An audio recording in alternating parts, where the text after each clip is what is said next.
As everyone is getting settled, if you could prepare your applause hands, please welcome to the stage Mr. John DeLancie.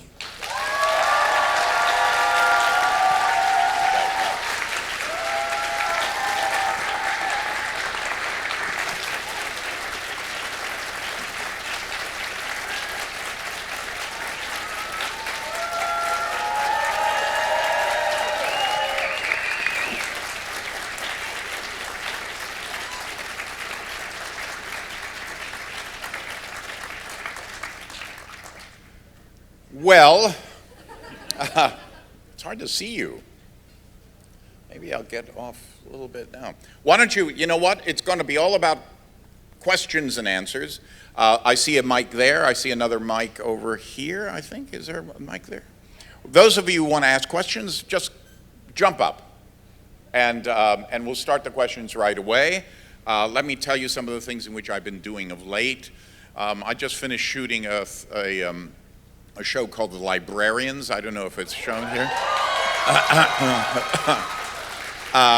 I, about a year and a half ago, did something that I had always wanted to do all my life, which was I have a sailboat, and I sailed from Los Angeles, actually Ventura, California, to the Marquesas, to the Tuamotus, to the Society Islands, Tahiti, and then all the way back. So that was about a 14,000 mile journey, I guess. 12, something like that. So let's start with the questions. Yes, ma'am. What was your favorite play that you were involved in? What was my favorite play that I've been involved in? Oh, well, that's a good question. Probably the one in which I enjoyed the most was is Man and Superman by George Bernard Shaw, and I played Tanner. And I played it with my wife, Marnie Moseman.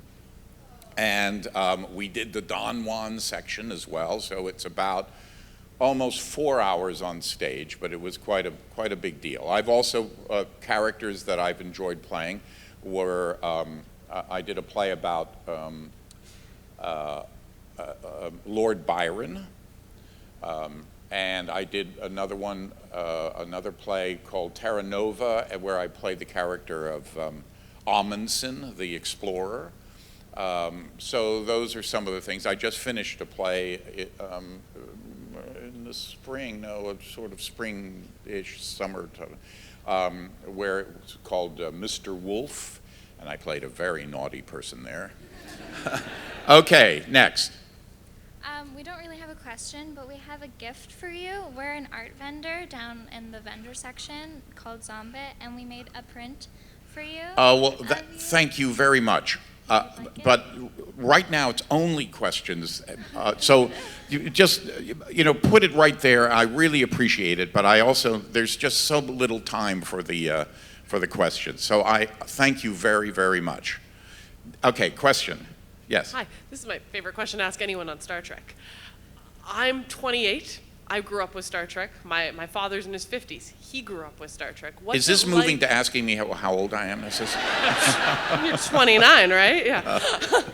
I'm just wondering what it's like to be a part of that and what it's like to meet the generations of fans. That's probably one of the most enjoyable part of this, is that I will see a grandfather say, I was a Star Trek fan when Classic Trek came out, and I turned my son on to it, and then he turned me on to Next Generation, and then the son will say, and this is my daughter who's, 10 years old, and we turned her on to Star Trek. So it's really quite fun to see that happen, and to realize that for a lot of people, it was their opportunity to be with their dad or their mom. It was their opportunity to take a show and then talk about what the essence of the show was, the theme of the show that week was, and use it as a springboard to have conversation. So all of it is good news. Yes. Hi, John. Hi. What were your best memories? What are your best memories of working on the $6 Million Man television show? Oh, I like this. This is great. Thank you very much. The $6 million man, that was the first thing in which I did. And I was scared beyond belief. And a couple of days later, my agents, I was a contract player at Universal, my agents called up and they said, we need to speak to you in the office. And I thought, I'm being fired. So I sat down and they went, we don't have very good news. And then they said, no, we're just kidding you.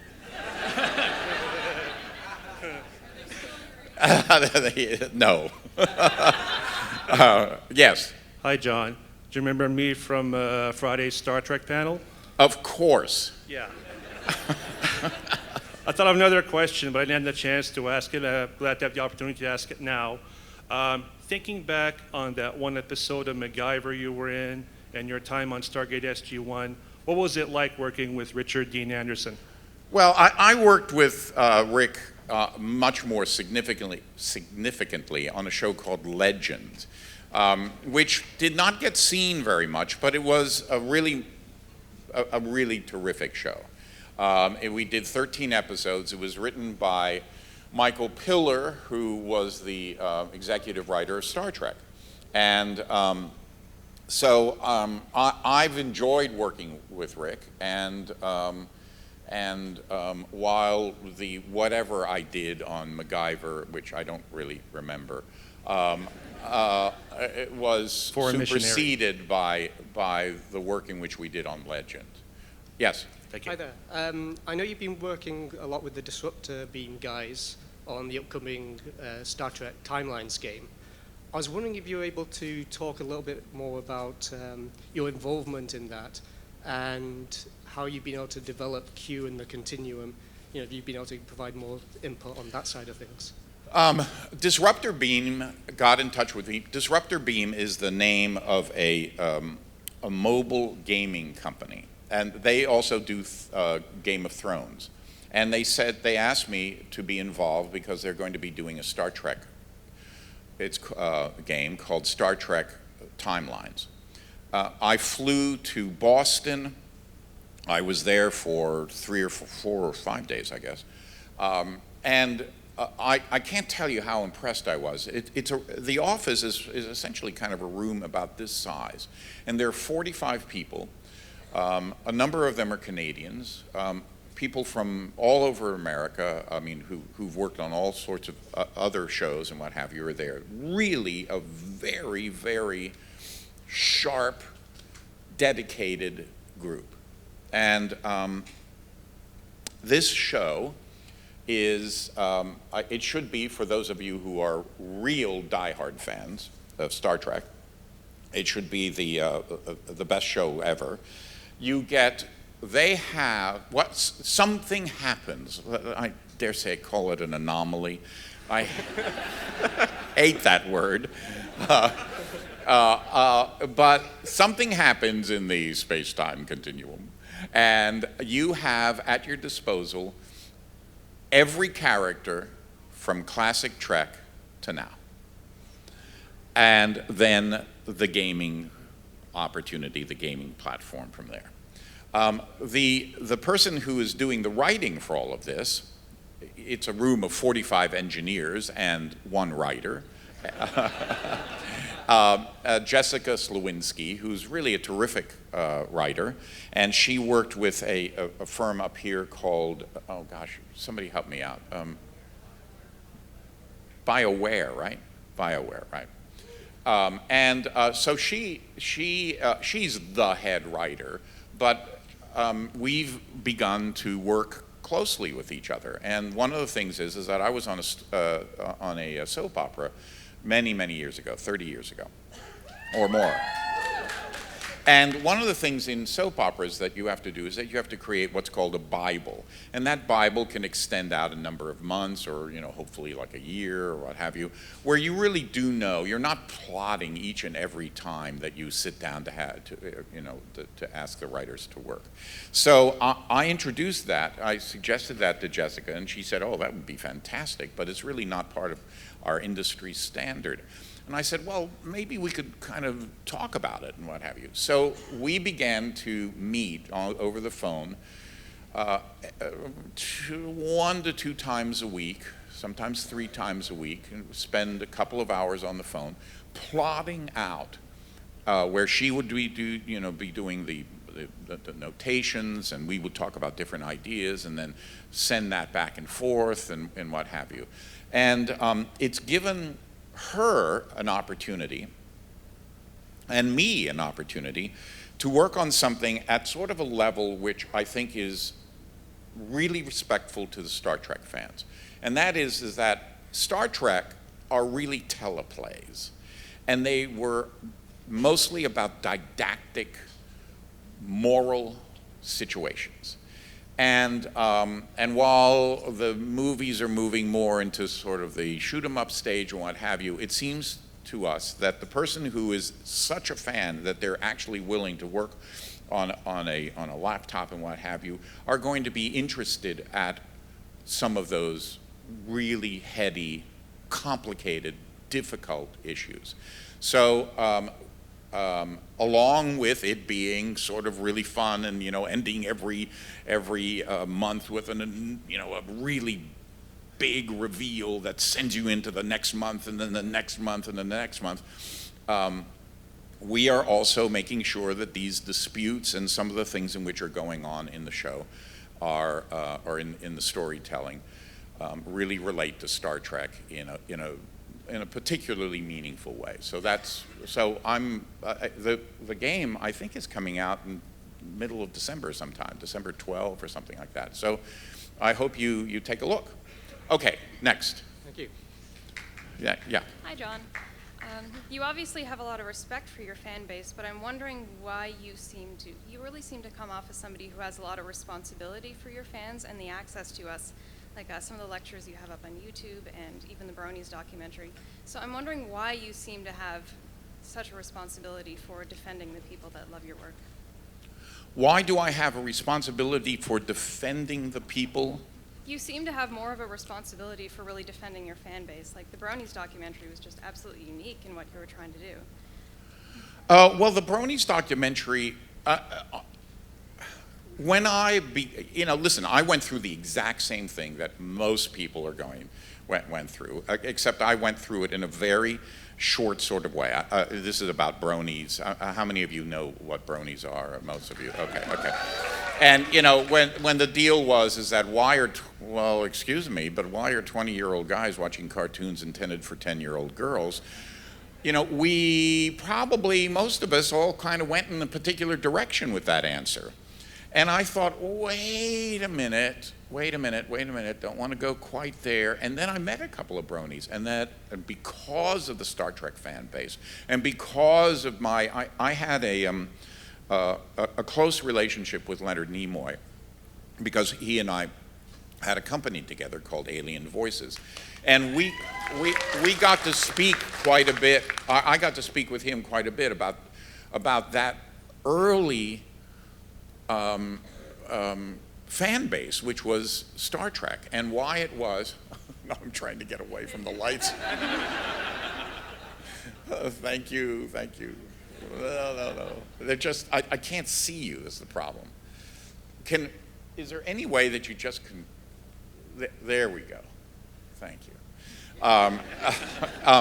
So, and Leonard, after all, Star Trek going on for 3 years, the first year was followed by, well, I don't think we're going to do this again, which was then this enormous outpouring of letters. And then the second year they got, but then the third year, even Gene left the show. So, I mean, it was for all intents and purposes, against other shows of the period, which were going for 17 years, it was a failed show. However, it seemed to be, there was something there. And for those of you who are too young to know what this was like, but in 1965, if you were interested in sports, you had a lot out there for you. But if you were interested in science fiction, you were sort of like a little weird. I mean, it just was like, really? It's, it's sort of trash stuff. The whole notion of the nerd community and what have you, just wasn't there. People who were really interested in something that they could be really passionate about were sort of sometimes made fun of. And at the most extreme, I know this is going to be really hard to fathom in 2015, but women who were interested in Star Trek, lesbians. Yeah. Okay, and you kind of go, now from this vantage point, you kind of go, what? How did we even get to that? So but I'm hearing all this stuff from Leonard, who said, well, at first it was somebody who would invite you to come to a restaurant, and, there'd be like 10 of them around, fans around, and I'd get a free meal, and, and we'd talk about the show until, of course, it grew and grew and grew. Well, the same thing is that after I had done My Little Pony, and it's a cartoon, for God's sakes. I mean, I spend all of 4 hours, let's say, collectively on it, never to be thought of again. And then all of this stuff begins happening to it. I was primed to be able to go, ooh, let me see. And I met a couple of bronies, and I went, no, what they're saying in the news about this stuff, which is really, bronies, a bunch of deviants who watch cartoons with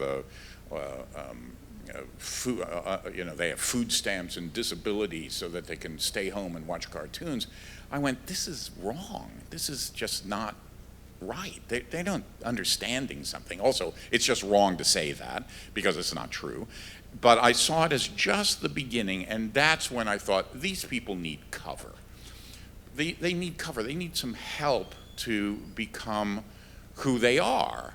And hence that was why the documentary was created. And why do I do that?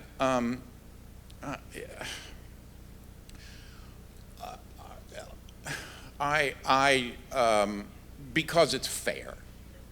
Because it's the fair thing to do. I thought.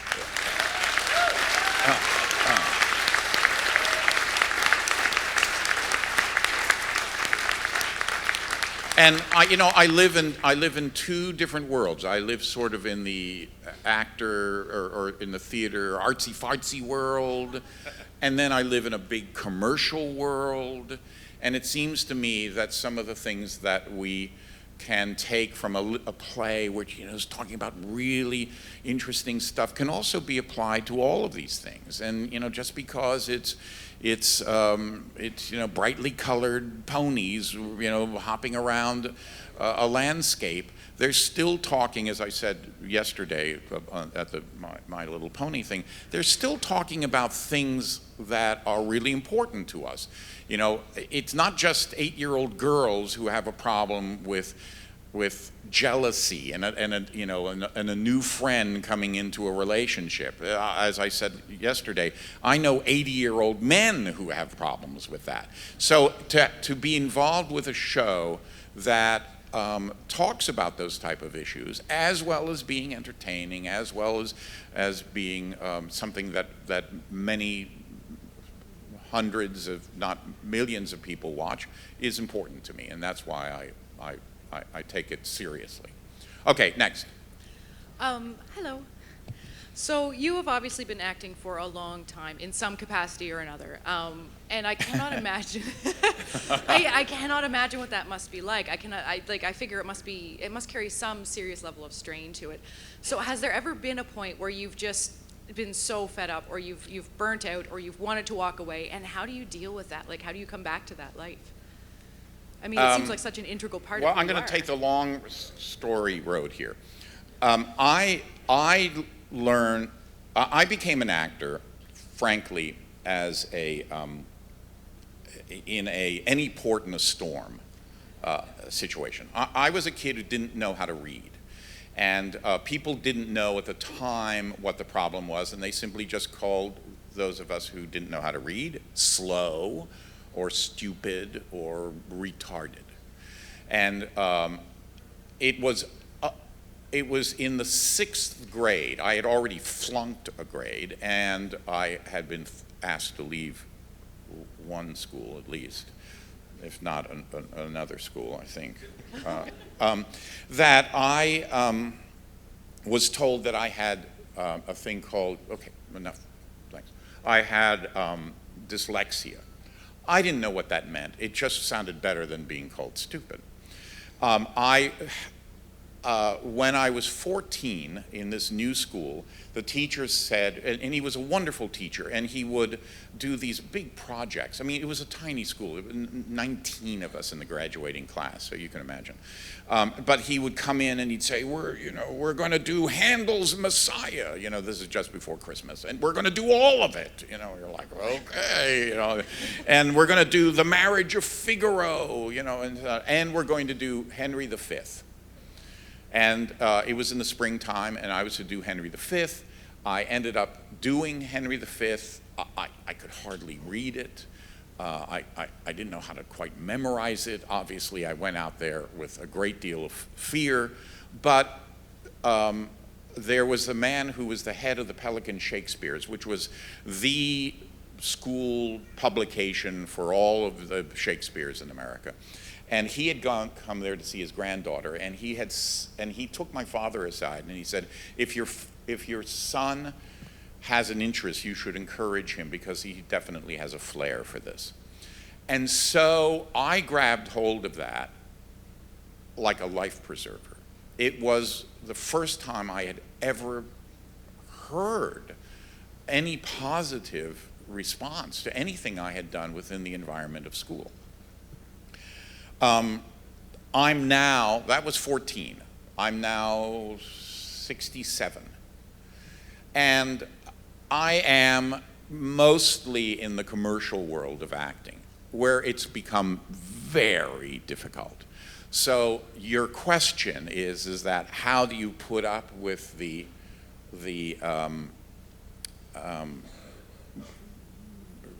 disappointments, I guess? I mean, exactly what's the verb you Well, it seems, I mean, acting, I can't imagine doing something I suppose I picture acting to be, especially commercial acting, to be quite demanding by times. Things like long days, things like difficult directors or difficult coworkers or disappointment, or, there's just so many parts of it. It just seems to be such a high intensity field. I'm not sure, have you ever burnt out? So to answer your question, where the motivation started, and I've gotten this far, the problem now is, for most of us, is that most shows are not really written, most characters are not written for people my age anymore. And so the problem isn't learning the lines, although you just have to work harder. The problem isn't getting up early. The problem isn't any of those things. The problem now for most of us is that we are waning. And so we see things, we go, God, why aren't I doing that? So that's a disappointment. Or you go in and you audition and they say, oh man, that was fantastic, but we're going to go with somebody who's 20 years younger. You kind of go, like that. And so as time goes on, the disappointment is that you do it less and less. That's the biggest disappointment. And it's very much like playing tennis. If you don't keep your tennis game up, you don't do as well. So each and every time, when there's further and further periods of time between jobs, as it were, you just get a little more dull. So I am back and forth, toggling back and forth, as with my other friends, as my other friends are doing, with, do I really want to put up with this? There's only X amount of time, not quite sure how much that is. Do I really want to be hanging out to do something that might not be, and understand, most of the time, not meaningful, not particularly interesting, on and on and on, as opposed to living my life in a different way. Okay, yes. Mr. DeLancie, I apologize first off. This is probably a question you've fielded quite a bit. I didn't get a chance to catch the My Little Pony panel the other day, and you might have already answered this in the documentary, but as someone who's never seen My Little Pony, I was looking at your Wikipedia page trying to think of an interesting question to ask, and I noticed that you had played the Discord almost as many times as you had played Q, and you had done this documentary, and that surprised me. And I was wondering what your perspective was on sort of how it came to this point. Like, what is it about the show that draws so many people? Like, you obviously have quite an interest in it if you've gone to the point of making a documentary. I think the show has created its own umbrella in the same way Star Trek did. The show has created its own umbrella as sanctuary. Some of the people on the show are, some of the fans on the show are admittedly, they will admit it, on the spectrum. Very intense, narrow concentration on you know, and they're the people who are capable of doing that. The show itself is a secular show, really, and the generation now is becoming more and more secular, or put it this way, becoming more and more polarized, and therefore you have a larger secular population as well as a more heavily religious population. I don't know if in Canada that's the case, but it's certainly the case in the US. The shows are of a didactic nature, and they have moral stories. There are, I don't know how many characters, I think 6 different characters, and each one of them is clearly a person here who can identify with it. There are lots of things about the show. The other thing that you don't usually see is that, and what came to us as a complete fascination, and I found as an image to be really interesting. Again, I kept on saying to those of us, I mean, I produced the show, and I kept on saying to the people around me who were having to film, and, you know, quote the writers, and, you know, blah, blah, blah. I said, this is about why are 20-year-old guys watching a show and 10 did for 10-year-old girls. Why? So when you have an image of a guy, he's 20 years old, he seems to be very shy, and, you know, he's sort of sitting there alone and what have you, and you think to yourself, oh dear. But what was so fascinating to me and what I discovered is that, yes, but then he goes upstairs and he clicks on his computer. You know, I'm imagining multiple screens. And he is on Skype with a friend in Singapore and talking to somebody in Mannheim, or, you know, Manchester, England, and creating music over here, or creating animated you know, animations. So it's a very they're using the technology of today in the way that I never had. I mean, you know, you knew the kids on your block, you knew the kids at school, and that was it. So so I think all of those things have to do with why the show has become an important part of the life. It offers community. Thank you. Yeah. Sorry, I was just wondering, like, out of everything you've done, what do you think is your absolute favorite line? My favorite line? Oh, I don't know. I don't know. I can't answer that. Certainly in a mixed crowd, I can't answer that. Yes, go ahead. Hi there, John. I'm just going to reverse the polarity of the neutron flow for a second here.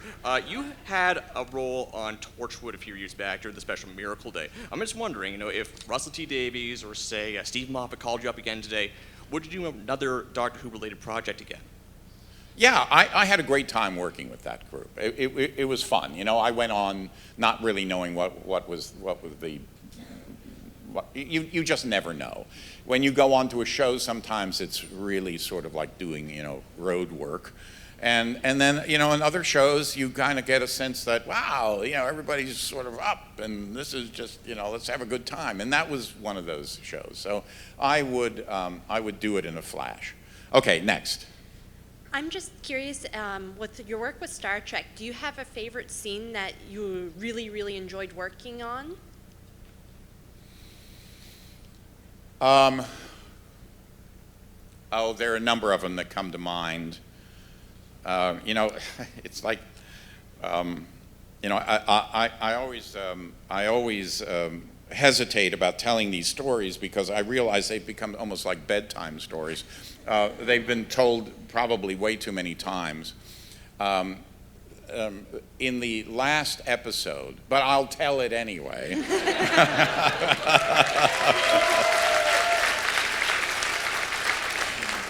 In the last episode, the absolute last scene of the entire Next Generation was shot at night. It was just Patrick and I, and we were up high. We were on a sound stage, and there was nothing there except platforms, just like this, but up high, maybe 10, 15 feet up in the air, so that the cameras could look up and what have you. And it's the scene where there's the goo, where I say, I go like this, and I said, this is whatever I said. My favorite line.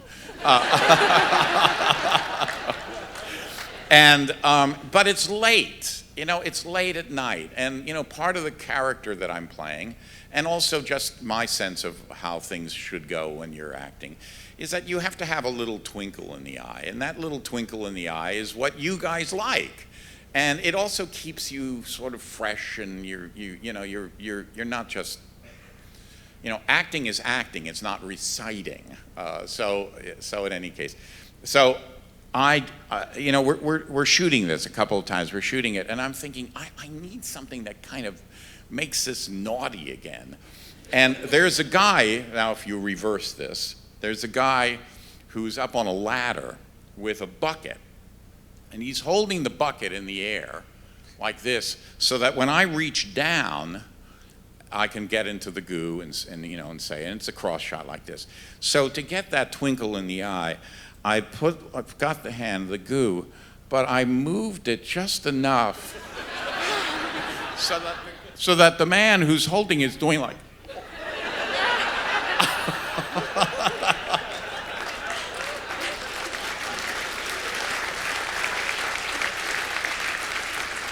And that was my little secret, which is not such a secret now. Okay, yes. Hi, I'm sorry if you get asked this a lot as well, but I was wondering if you could share one of the funniest moments working with Brent Spiner. Oh. I don't have a funniest moment working with Brent. I mean, Brent is a very funny, very creative, very quick sort of guy. I do remember I do remember that whispering scene where he bursts out laughing. I can't quite remember what I said to him, but he did a great laugh, and that's about as much as I can remember. Yes? From a mythological standpoint, what do you think Q represents? From a what standpoint? Mythological.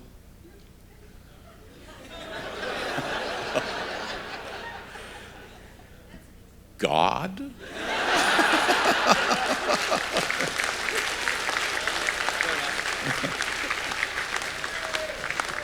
Yeah.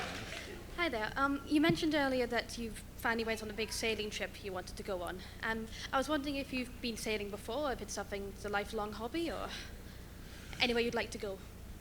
I was really depressed about not getting a particular audition. I jumped into the car, drove to the harbor, and jumped on somebody's boat and just took off. I had never sailed before in my life. I've been sailing since I was 10. So, and my first book that I read, which I remember quite fondly, was Jules Verne's Mysterious Island, and I wanted to be like those guys. That they could do it all. I remember putting the book down. I read back then very slow, but I still read pretty slowly. So I could put the book back down, and I would just think about it and just go, oh my gosh, would you be like that? So that carried on into reading tons of books about the period of exploration on this world, which was done by sailing ships. And those sailing ships were the height of technology. They were comparable to our space shuttle in terms of technological marvels. And so I just wanted to do that, and so I've lived that in my head for too many years, and I didn't want to end it all having only been an armchair sailor. Yes. Hi, I was just wondering, we know that you've worked on a lot of stuff, and I was wondering just what was your favorite thing to work on, or maybe what was your favorite type of thing to work on, whether it be like voice acting or a specific show? I've been very fortunate. I have worked on many different genres, and I don't really have a favorite. Probably the most favorite for me is to be able to have a year where I do, a movie, a play, a couple of television shows, some good voice acting. My favorite is to keep it mixed up. The only time I've ever had a job that lasted any length of time was the soap opera, which I enjoyed immensely, but that 3 years was it. And in a play, I'm ready to move on after about 3 to 4 months. I mean, so I like going in and out of things all the time. Yes. Do you feel like you've been typeset in the villain antagonist sort of role? Not typeset, but typecast, perhaps. Right. Yeah.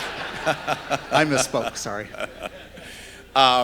I'm sure. Interestingly enough, when it comes to plays, I'm usually the hero. When it comes to film, because of my voice, whatever, I'm usually the villain. Yes. Oh, no more questions here. Interesting. Okay. Yes. Hi, I'm a music teacher here in Halifax, and I know that you've done work bringing symphony to young people, and I'm wondering if you yourself played an instrument as a child, and if so, what instrument? I've done a lot of work. I used to do a lot of work with symphony orchestras. I wrote a lot of shows for symphony orchestras. I also was the host for the children's concerts. What else did I do? A lot of just straight narrations. I worked with Dutoit a number of times. I forgot now exactly what your question is. If you played an instrument. Oh, if I played an instrument, yes. My father was with the Philadelphia Orchestra, and he was the solo oboe player for the Philadelphia Orchestra. So I started out playing the oboe. And I had a month of lessons, maybe 6 weeks of lessons, and he said, not with him, but with one of his students. And then he said, okay, come on into the studio. I want to hear what you're doing. And I played my little piece for him. And he said, you'll never be a professional. Find something else to do.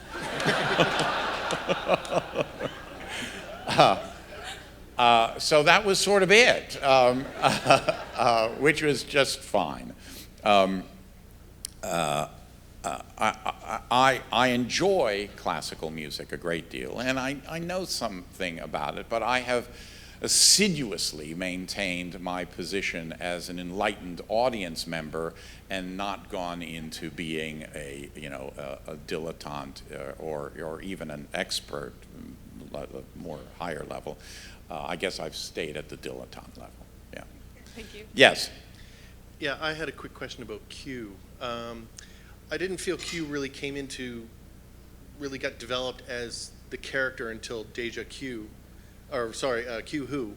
But I felt that the character really played an important part in that episode as well as Deja Q in the development of the character. How did you feel about that, and what was your feeling on that? I'm not quite sure what your question is, though. How did I feel about your opinion How did you feel about the about development that? of the character? The development of the character. Yeah, and when you sort of felt you sort of hit your niche as far as this is what the character is, because I felt I understand. Yeah. When I first got hired to do the character, Corey Allen, I think, was the director. He was very, very adamant that I remain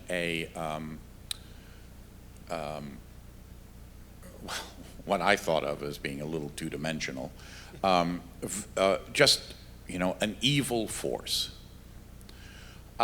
Even at that time, I felt that there were some winks and nods in the dialogue, and I tried to get them in, but it was like, no, like that. And I thought that would be it, frankly. That would be the end of the story. I was only hired to do that one job. When I came back, Roddenberry came to me after 3 days or so, and he said, we're going to be bringing you back maybe six times a year. And it didn't work out that way, and it sort of makes sense. The character is sort of a Mercutio, and having played Romeo, there is nothing more deadly than to have the Mercutio on the stage, because everybody wants to, they all like Mercutio. And so that was essentially what took place. We'll bring him back once a year, which even that they didn't do. The second show, I was able to get in a little bit of humor. The biggest problem that I've had in most of the shows in which I've done is that people sometimes see that, the writers, and then they write me funny. And that's not really my sense of humor. My sense of humor is a little more sarcastic. It's a little more, I can turn the line without it being changed. So I can make it sort of funny, like funny. So for me, the show that pulled it all together was All Good Things. Very clearly etched scenes showing, I don't remember how many scenes there were, but let's say there were 4 or 5. 5 facets clearly cut. And then I could add one last one, which is how I analyzed it. One last one, which was, I'm with you. That last thing of like, I'm with you. Don't trust me, but I'm with you. Yeah. I was wondering if you had a chance to do Q again in another Star Trek, would you? No. You know what?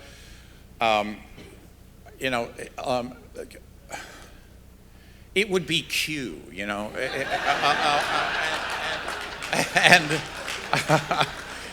and while everybody here might go, oh yeah, believe me, when you could go up and look at it, you go, oh my God, it's just things have changed over that period of time.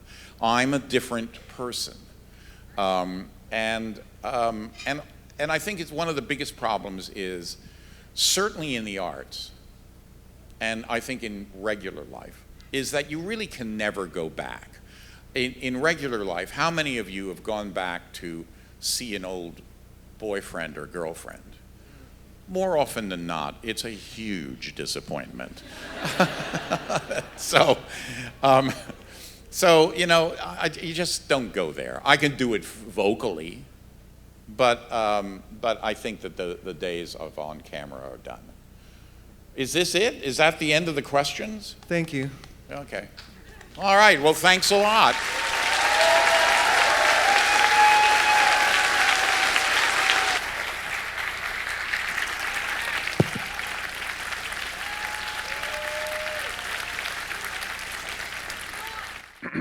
Hal-Con!